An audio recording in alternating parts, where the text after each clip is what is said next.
నమస్తే, welcome to Riya news. Duvvada Srinivas ఈ పేరు రెండు తెలుగు రాష్ట్రాల ప్రజలకి సుపరిచితమే.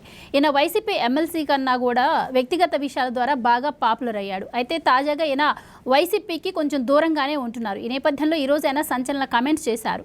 ఆయన చంపేందుకు ఎవరో కుట్ర చేస్తున్నారని ఆయనైతే ధర్మాన కృష్ణదాస్ పైన అనుమానం వ్యక్తం చేశారు.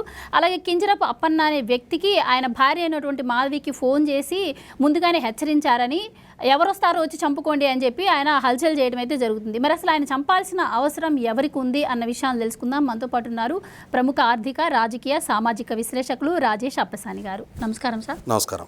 దువ్వాడ శ్రీనివాసరావు గారు ఏం మాట్లాడినా సంచలనమే, ఏం చేసినా సంచలనమే. కానీ ఎందుకు ఆయన చంపాల్సినటువంటి అవసరం ఎవరికి ఉంది? ఎందుకు ఇప్పుడు ఆయనపై అంటే దాడి కూడా జరిగింది అంటున్నారు? ఎవరికి అవసరం ఉందంటారు? ఎందుకోసం అంటారు? శ్రీకాకుళం జిల్లాలో one of the most controversial politicians. గతంలో మనం తమ్మినేని సీతారాం గారిని చూసాం. కాంట్రవర్షియల్ కామెంట్లతోటి ఆయన ఉమ్మడి రాష్ట్ర మంత్రిగా కొనసాగిన నాటి నుంచి కూడా చాలా వివాదాస్పదంగా తమ్మినేని సీతారాం గారి వ్యవహార శైలి ఉండేది. ఆ తర్వాత రోజుల్లో ఈ దువ్వాడ శ్రీనివాస్ ఇతను గతంలో ప్రజారాజ్యం నుంచి ఎమ్మెల్యేగా కంటెస్ట్ చేసి ఓడిపోయాడు. తర్వాత వైసీపీ పార్టీ తరఫున అచ్చెన్నాయుడు గారి మీద పోటీ చేసి 2019 ఎన్నికల్లో ఓడిపోవడం జరిగింది. ఆ తర్వాత జగన్మోహన్ రెడ్డి గారి ప్రభుత్వ హయాంలో అచ్చెన్నాయుడు గారి మీద కొంటికాల మీద లెగుస్తుండేవాడు. అదే సందర్భంలో పవన్ కళ్యాణ్ గారిని ఉద్దేశించి కూడా ఇష్టారీతిన చెలరేగిపోయి కామెంట్లు చేస్తుండేవాడు. అసలు మంది మార్బలంతో కత్తులు కటార్లు పట్టుకొని అచ్చెన్నాయుడు గారి స్వగ్రామానికి వచ్చి అక్కడ ఒక జీప్ లాంటి వాహనం బ్యానెట్ మీద కూర్చొని మేసాలు దువ్వుతా, తొడలు కొడతా, కింజారపు అచ్చెన్నాయుడు గారిని చంపేస్తాను, నరికేస్తాను, చూసుకుందాం రండి అని చెప్పని ఆయన విసిరిన సవాళ్లు ఈ రోజుకి గుర్తున్నాయి.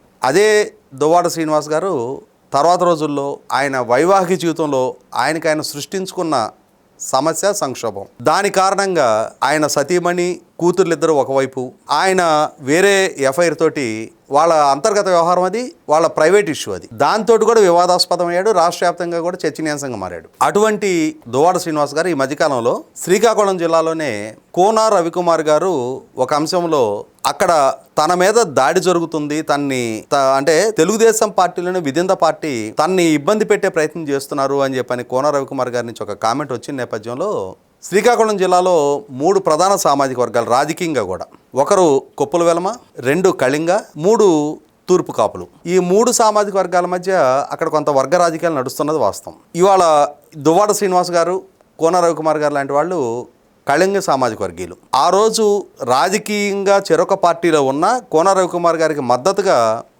దువ్వాడ శ్రీనివాస్ మాట్లాడటం జరిగింది సామాజిక వర్గం ప్రాతిపదికగా. అదే సందర్భంలో ఆయన ఇంకొంచెం ఆరోపణలు ఎక్స్టెండ్ చేస్తూ అచ్చెన్నాయుడు గారు అలాగే ధర్మాన ప్రసాదరావు గారి సోదరులు వారిరువురు ఒకే సామాజిక వర్గీయులు కావడంతో రాజకీయంగా ఒకరికొకరు సహకరించుకుంటున్నారు, ఒకరి మీద ఒకరు విమర్శలు ఎక్కువ పెట్టుకోరు అని చెప్పని కూడా వీళ్ళని లక్ష్యంగా చేసుకొని ఆ రోజు విమర్శలు చేయడం జరిగింది.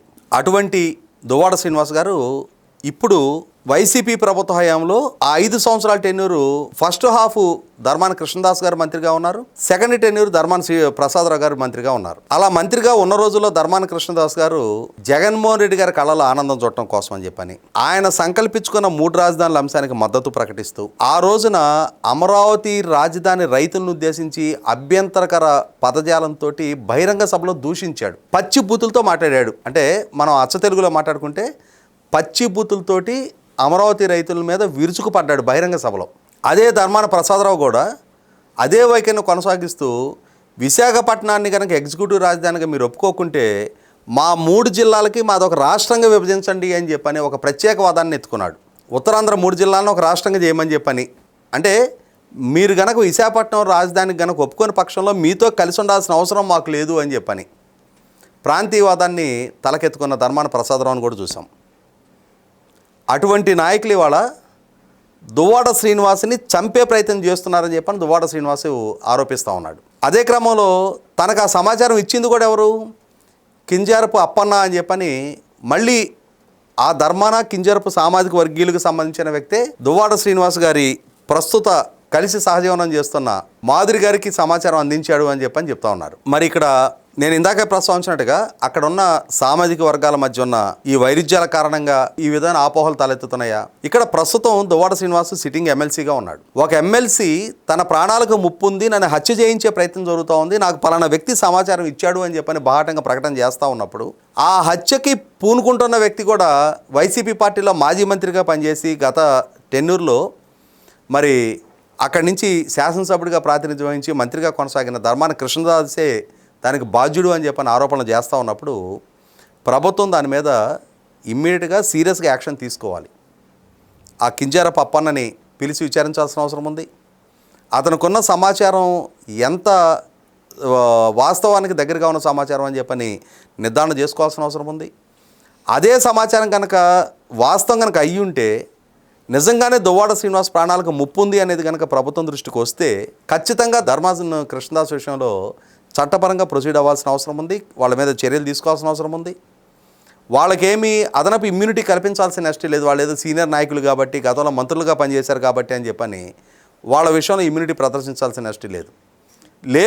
ఇవాళ కింజారపు అప్పన్న నాకు సమాచారం చెప్పాడు అనేది ఇవాళ దువ్వాడ శ్రీనివాస్ చెప్తున్న ఈ అతను వెల్లడి చేస్తున్న సమాచారం మేరకు అది వాస్తవదూరమైన సమాచారం కనుక అయ్యి ఉంటే 100% ఆ విషయంలో ఇటువంటి ఫేక్ ఆరోపణలు చేసేందుకు తనకి రక్షణ కావాలనో లేదు నా ప్రాణాలకు ముప్పు ఉందనో రక్షణ అడగటాన్ని మనం తప్పట్టాల్సిన నెక్స్ట్ లేదు. ఎటు తిరిగి అతను సిట్టింగ్ ఎమ్మెల్సీగా ఉన్నాడు కాబట్టి అతనికి ఆ రక్షణ కల్పిస్తారు. కానీ ఈ విధంగా గౌరవప్రద స్థానాల్లో ఉన్న వాళ్ళ పేర్లని బజార్కి ఈడ్చి వాళ్ళ వ్యక్తిత్వానికి పాల్పడటం కోసం కనుక దువ్వాడ శ్రీనివాస్ ఇటువంటి ఆరోపణలు చేస్తే దువ్వాడ శ్రీనివాస్ని శిక్షించాల్సిన అవసరం ఉంది.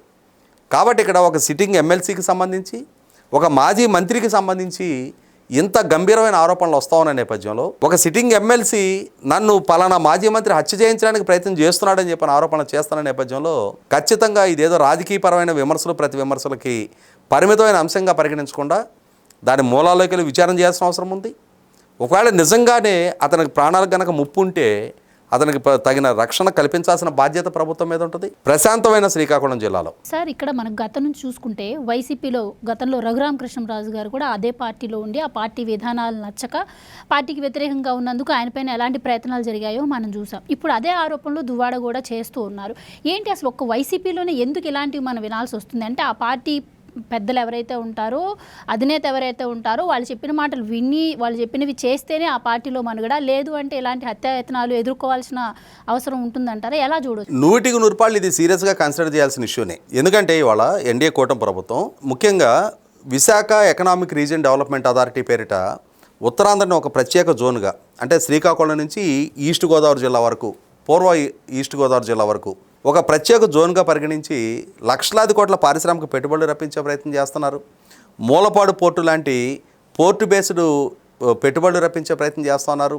హైవే కనెక్టివిటీ, రైల్ కనెక్టివిటీ, అలాగే పారిశ్రామిక పెట్టుబడుల ద్వారా భోగాపురం అంతర్జాతీయ విమానాశ్రయ నిర్మాణం కూడా పూర్తి చేయించి ఆ ప్రాంతం ముఖచిత్రం మార్చే ప్రయత్నం జరుగుతూ ఉన్నప్పుడు అన్ని లక్షల కోట్ల రూపాయల పారిశ్రామిక పెట్టుబడులు ఆ ప్రాంతంలో గ్రౌండింగ్ అవుతూ ఉన్నప్పుడు లక్షల మందికి ఉపాధి కల్పనకి అక్కడ ప్రయత్నాలు జరుగుతూ ఉన్నప్పుడు ఆ ప్రాంతంలో శాంతి భద్రతలు కాపాడి తీరాల్సిన బాధ్యత కూడా ప్రభుత్వం మీద ఉంటుంది. అటువంటప్పుడు ఇవాళ సమాజంలో ఒక స్థాయి హోదా కలిగిన వ్యక్తులే, చట్టసభలకు ప్రాతినిధ్యం వహిస్తున్న వ్యక్తులే మా ప్రాణాలకి పలానా వ్యక్తి నుంచి ముప్పు ఎదురవుతుంది అని చెప్పని ఒక ప్రకటన అతని నుంచి వెలువడినప్పుడు ఖచ్చితంగా దాని మూలాల్లోకి వెళ్ళి విచారణ చేయాల్సిన అవసరం ఉంది. అతనికి నిజంగా ప్రాణాలకు కనుక ముప్పు ఏర్పడితే అతనికి రక్షణ కల్పించాలి.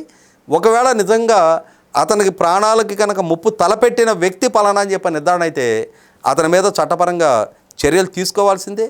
లేదు అంటే ఇవాళ ఈ హోదాని ఈ పరపతిని అడ్డు పెట్టుకొని రాజకీయంగా తమ వైషమ్యాలు తీర్చుకోవడానికి ఇటువంటి ఫేక్ ఆరోపణలు చేశారని కనుక నిర్ధారణ అయితే అటువంటి ఆరోపణ చేసే వాళ్ళ మీదైనా సరే చర్యలు తీసుకోవాల్సిందే.